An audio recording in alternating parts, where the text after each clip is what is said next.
नमस्कार, केबी न्यूज 24/7 में आप सभी का स्वागत है। मैं पूजा आपके साथ। आइए सबसे पहले देखते हैं मुख्य समाचार।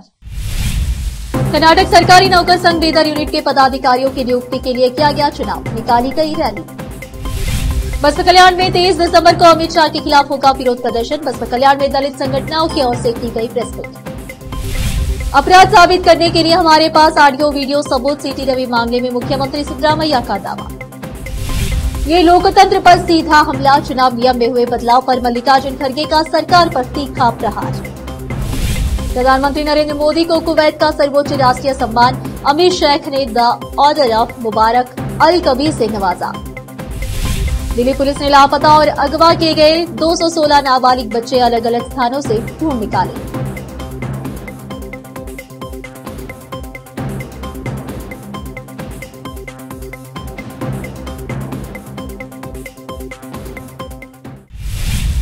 अब समाचार विस्तार से। आज रविवार 22 दिसंबर को बीदर में कर्नाटक सरकारी नौकर संघ बीदर यूनिट के पदाधिकारियों की नियुक्ति के लिए चुनाव किया गया, जिसमें जिले भर के सभी सरकारी नौकर लोगों ने मिलकर सोमशेखर चिद्री को अध्यक्ष चुना। साथ ही देवप्पा चांबल को खजांची और राजकुमार मालगे को सदस्य चुना गया।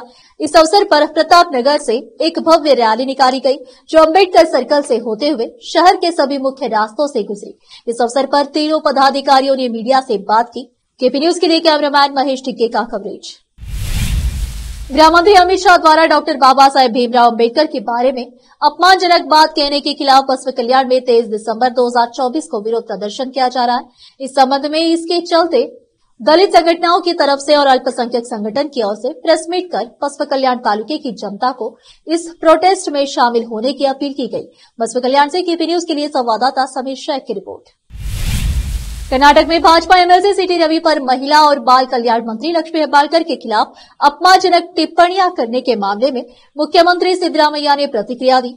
उन्होंने कहा कि भाजपा एमएलसी ने 19 दिसंबर को विधान परिषद में मंत्री लक्ष्मी हेब्बाळकर के खिलाफ अपशब्दों का इस्तेमाल किया था। इसे साबित करने के लिए ऑडियो और वीडियो सबूत मौजूद है। इसके साथ ही उन्होंने दावा किया कि कई एमएलसी ने इस घटना को देखा। मुख्यमंत्री सिद्धरामैया ने कहा कि हम मामले की जांच करा रहे हैं, यह एक आपराधिक मामला है। रवि नायक जांच की मांग क्यों कर रहे हैं? उन्होंने आगे कहा कि उनके अपमानजनक भाषा का इस्तेमाल करने के ऑडियो और वीडियो सबूत है। कई एमएलसी ने उन्हें सुना, यह आपराधिक श्रेणी में आता है ना? मुख्यमंत्री सिद्धरामैया ने भाजपा नेता की इस हरकत को अत्यधिक निंदनीय बताया। हैदराबाद के एक प्रसिद्ध और सम्मानित सामाजिक व्यक्तित्व वरिष्ठ अधिवक्ता मोहम्मद उस्मान शहीद का संक्षिप्त बीमारी के बाद 77 वर्ष की आयु में निधन हो गया। जनाजे की नमाज आज रविवार 22 दिसंबर को जुहर की नमाज के बाद मस्जिद Shahida kings colony phase 4 national police academy के सामने शिवरामपल्ली में पढ़ी गई और तदफीन मुनव्वर उद दौला मकबरा दरगाह हजरत बराना शाह के पास की गई। परिवार में उनकी पत्नी, 2 बच्चे और एक बेटी शामिल है। कांग्रेस अध्यक्ष मल्लिकार्जुन खड़गे ने केंद्र सरकार के चुनाव नियमों में बदलाव पर तीखी प्रतिक्रिया दी है। उन्होंने कहा कि मोदी सरकार का यह कदम संविधान और लोकतंत्र पर सीधा हमला है। सरकार ने चुनाव संचालन नियम 1961 में संशोधन करते हुए सीसीटीवी फुटेज, वेबकास्टिंग और उम्मीदवारों की वीडियो रिकॉर्डिंग जैसे कुछ इलेक्ट्रॉनिक्स दस्तावेजों के सार्वजनिक निरीक्षण को रोक दिया है। खड़गे ने इसे चुनाव आयोग की संस्थागत अखंडता को खत्म करने की व्यवस्थित साजिश करार दिया।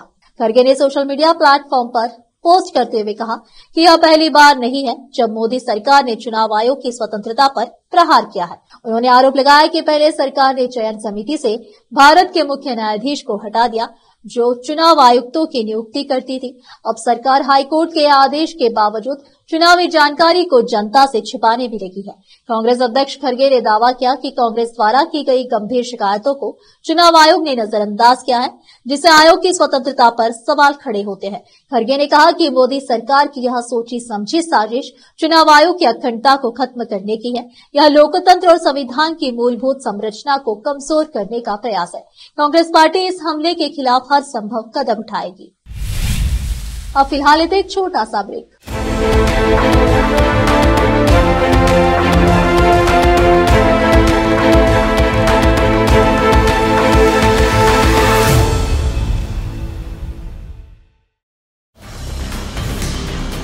हिंदुस्तान के हर कोने में हम हैं मौजूद। 24 घंटे हालात पर गहरी नजर, खबरों से जुड़े चुपते सवालात और आपको दिखाता है धार्मिक, सामाजिक, राजनीतिक, लोकल और इंटरनेशनल न्यूज की सबसे बेहतर कवरेज जो आपको रखती है हर पल बाखबर। देश और दुनिया भर की खबर के लिए देखते रहें KP News 24/7। ನಮಸ್ತೆ, ನನ್ನ ಹೆಸರು ಅಶ್ವಿನಿ. ನಾವು ಮಹಾರಾಷ್ಟ್ರ ಉದ್ಗಿಂದ ಬಂದಿದ್ದೆವು. ನಮ್ಮ ಮದುವೆಗೆ 14 ವರ್ಷ ಆಯಿತು, ಮಕ್ಕಳಾಗಿರಲಿಲ್ಲ. ನಾವು 4-5 ಸಲ ತೋರಿಸಿದೆವು. ಬೀದರ್, ಬಸವಕಲ್ಲು, ಔರಂಗಾಬಾದ್, ಹೈದರಾಬಾದ್ ಎಲ್ಲ ತೋರಿಸಿದೆವು. ಎಲ್ಲಿ ಮಕ್ಕಳಾಗಿರಲಿಲ್ಲ. ಇಲ್ಲಿ ಬಸವಕಲ್ಯಾಣ ಜೀವನ್ ಜ್ಯೋತಿ ಹಾಸ್ಪಿಟಲ್ ಬಂದಿಲ್ಲ. ಮೇಡಮ್ ಟ್ರೀಟ್ಮೆಂಟ್ ಇದ್ದಿದ್ದು 1 ತಿಂಗಳಿಗೆ ನಮ್ಮದು ಸಕ್ಸಸ್ ಆಗಿದೆ. ಆಯುರ್ವೇದ ಟ್ರೀಟ್ಮೆಂಟ್ ನಮ್ಮ ಮಗ ಹೊಟ್ಟಾನ. ಈಗ ಮಗನಿಗೆ 1 ತಿಂಗಳಾಯಿತು.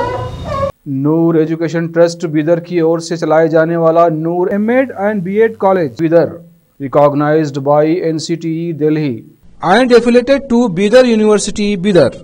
Admission are open for the academic year 2023-24. विशेषज्ञ और सक्षम शिक्षकों द्वारा शिक्षा प्राप्त करने के लिए नूर एमएड एंड बीएड कॉलेज में दाखिला लें और शांत वातावरण में शिक्षा प्राप्त करें। बीदर शहर में बेहतर शिक्षा का एकमात्र केंद्र Noor M Ed and B Ed college, Shahpur gate, Bidar. Phone numbers 9945283920, 8482221297।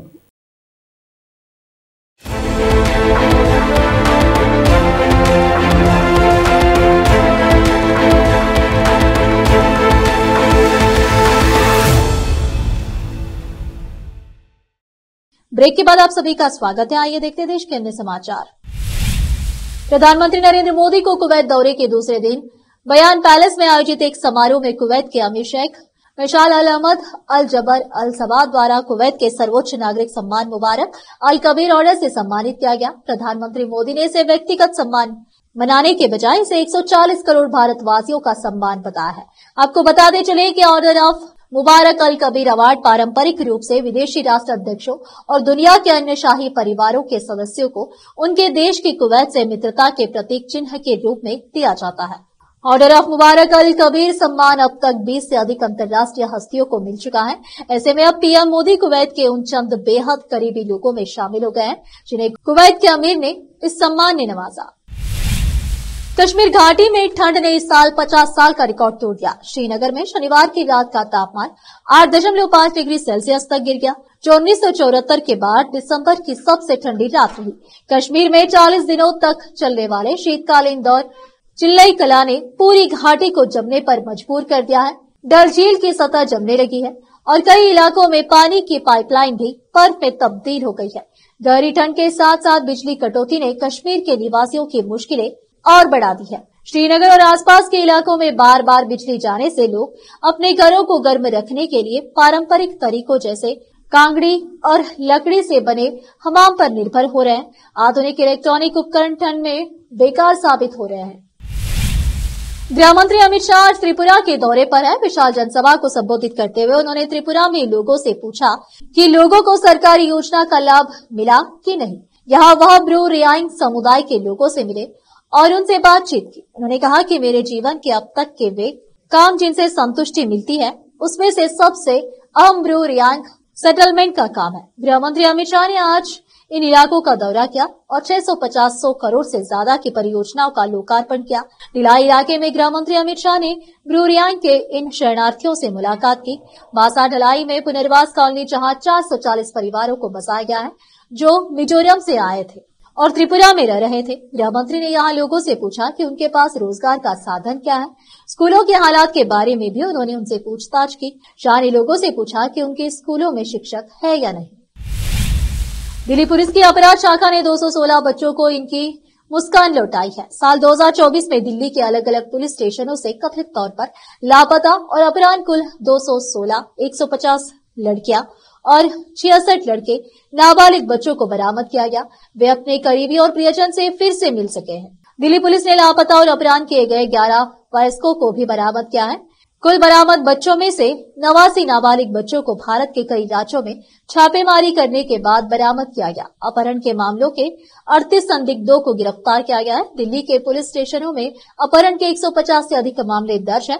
Crime branch की मानव तस्करी विरोधी इकाई AHTU, जो कि दिल्ली के रोहिणी में सेक्टर 16 में स्थित है, एक विशेष इकाई है जिसका उद्देश्य मानव तस्करी, अपहरण, लापता बच्चे, लावारिस बच्चे, भिखारी, बाल श्रम और बच्चों के यौन शोषण से संबंधित विशेष मामलों को संभालना है। दिल्ली में 2025 में विधानसभा चुनाव होने हैं, ऐसे में राजनीतिक दल सक्रिय हो गए हैं। बीजेपी सांसद बांसुरी स्वराज ने दिल्ली के सीएम अरविंद केजरीवाल पर जमकर निशाना साधा है। उन्होंने कहा कि अरविंद केजरीवाल दिल्ली की महिलाओं को ठगने की कोशिश कर रहे हैं। उन्होंने कहा कि ऐसी ही योजना आम आदमी पार्टी ने पंजाब में लाने की बात कही थी। आज तक एक पैसा भी पंजाब की बहनों के खाते में नहीं आया है। दिल्ली में चुनाव को देखते हुए केजरीवाल ऐसी घोषणा कर रहे हैं। सीएम अतिशी पर हमला बोलते हुए स्वराज ने कहा कि उन्होंने लोकसभा चुनाव से पहले भी यह घोषणा की थी और कहा था कि वो सितंबर-अक्टूबर तक पैसे मिलने लगेंगे, लेकिन अभी तक 1 रुपया भी नहीं आया है। यह कुछ नहीं है, चुनावी जुमले हैं। अब फिलहाल इधर एक और छोटा सा ब्रेक। हिंदुस्तान के हर कोने में हम हैं मौजूद। 24 घंटे हालात पर गहरी नजर, खबरों से जुड़े चुपते सवालात और आपको दिखाता है धार्मिक, सामाजिक, राजनीतिक, लोकल और इंटरनेशनल न्यूज की सबसे बेहतर कवरेज, जो आपको रखती है हर पल बाखबर। देश और दुनिया भर की खबर के लिए देखते रहें KP News 24/7। ब्रेक के बाद आप सभी का स्वागत है। आइए देखते हैं देश के अन्य समाचार। दिल्ली की आप सरकार पर उपराज्यपाल एलजी ने तंज कसा है। दक्षिण दिल्ली के रंगपुरी पहाड़ी के दौरे के बाद एलजी ने गंदगी और उफनते सीवरों को लेकर अपनी नाराजगी जाहिर की। उन्होंने सोशल मीडिया पर मौजूदा स्थिति का वीडियो पोस्ट किया और सवाल उठाया कि क्यों दिल्ली सरकार इस गंभीर समस्या को नजरअंदाज कर रही है। एलजी ने कहा कि पूर्व सीएम, मौजूदा सीएम और मंत्री को खुद इस इलाके का दौरा करना चाहिए और नारकिया हालत को देखना चाहिए। उन्होंने कहा कि राजधानी में लाखों लोग बेबस हैं, यह निराशाजनक है। इसके साथ ही उन्होंने ऐलान किया कि वह खुद सफाई अभियान की निगरानी करेंगे और इस मुद्दे पर त्वरित कार्रवाई की जाएगी। यूपी के गाजियाबाद में रात में मच्छर मारने वाली अगरबत्ती से लगी आग से 2 छात्रों की मौत हो गई। घर में बिजली न होने की वजह से मच्छर से परेशान होकर 2 भाइयों ने मच्छर मारने वाली अगरबत्ती जलाई और सो गए। हालांकि अभी तक ये साफ नहीं हो पाया है कि मौत दम घुटने की वजह से हुई या फिर आग लगने की वजह से। पुलिस जांच कर रही है। गाजियाबाद के थाना लोनी क्षेत्र के प्रशांत विहार में नीरज अपने परिवार के साथ रहते हैं। नीरज के 2 बेटे अरुण और वंश है। अरुण जहां 12वीं तो वही वंश 10वीं का छात्र है। इस इलाके में बिजली के तार बदले जा रहे हैं, जिस कारण से बिजली नहीं आ रही है। मच्छर की वजह से दोनों बच्चों ने मच्छर की अगरबत्ती लगाई थी। रात को करीब 1 बजे अगरबत्ती जलाकर दोनों सो गए। करीब 2:30 बजे नीरज, जो अपनी पत्नी के साथ बाहर वाले कमरे में सो रहे थे, उन्हें आग और धुआं दिखा। जब वह अपने पड़ोसियों के साथ बच्चों के कमरे में पहुंचे तो देखा कि वंश की मौत हो चुकी है और अरुण जला हुआ है। अरुण को अस्पताल ले जाया गया, जहां उसकी भी मौत हो गई। पोस्टमार्टम रिपोर्ट के इंतजार किया जा रहा है। रिपोर्ट से पता चलेगा कि झुलसने से या फिर दम घुटने से दोनों की मौत हुई है। आखिर में फिर एक बार देखते हैं मुख्य समाचार। कर्नाटक सरकारी नौकर संघ बीदर यूनिट के पदाधिकारियों की नियुक्ति के लिए किया गया चुनाव, निकाली गई रैली। बसपा कल्याण में 23 दिसंबर को अमित शाह के खिलाफ होगा विरोध प्रदर्शन। बसपा कल्याण में दलित संगठनों की ओर से की गई प्रेस मीट। अपराध साबित करने के लिए हमारे पास ऑडियो वीडियो सबूत। सीटी रवि मामले में मुख्यमंत्री सिद्धरामैया का दावा। ये लोकतंत्र पर सीधा हमला। चुनाव नियम में हुए बदलाव पर मल्लिकार्जुन खड़गे का सरकार पर तीखा प्रहार। प्रधानमंत्री नरेंद्र मोदी को कुवैत का सर्वोच्च राष्ट्रीय सम्मान अमीर शेख ने the order of Mubarak al Kabir से नवाजा। दिल्ली पुलिस ने लापता और अगवा किए गए 216 नाबालिग बच्चे अलग अलग स्थानों से ढूंढ निकाले।